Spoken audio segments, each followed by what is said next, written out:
วัสดีครับผมกดเมืองดำครับนี่แนะนำสมาชิกใหม่ครับนกซีกุกหากุกครับ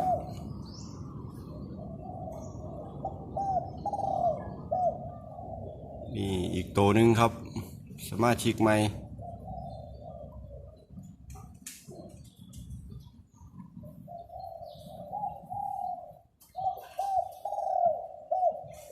นี่ครับ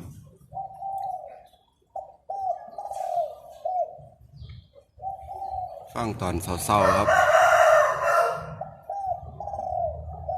เสียงมวนๆครับ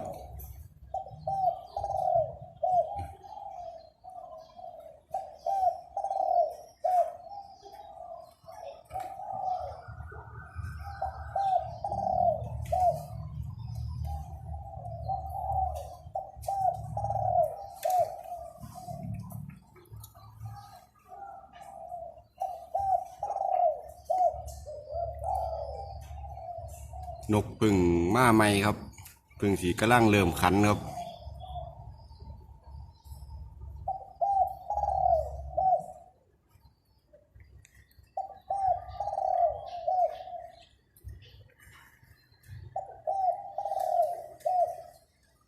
ยังบ่ได้ขายเลยครับเดี๋ยวผมจะฝึกให้มันเป็นนกต่อก่อนครับจึงสีขายครับ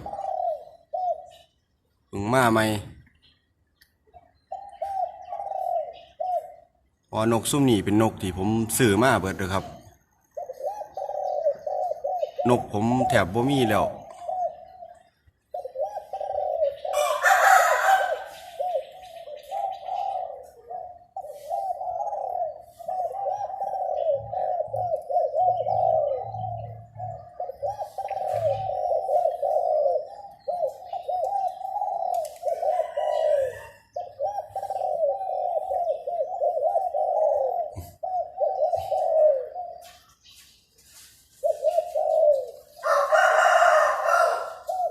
ตัวนี้ถือว่าเสียงมวลครับ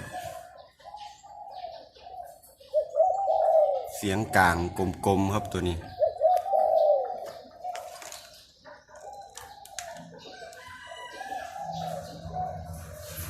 ก็เสียง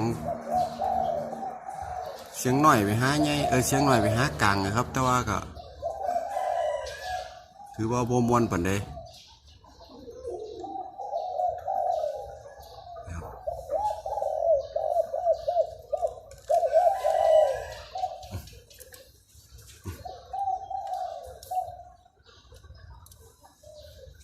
ตัวนี้ซีกุกหากุกครับ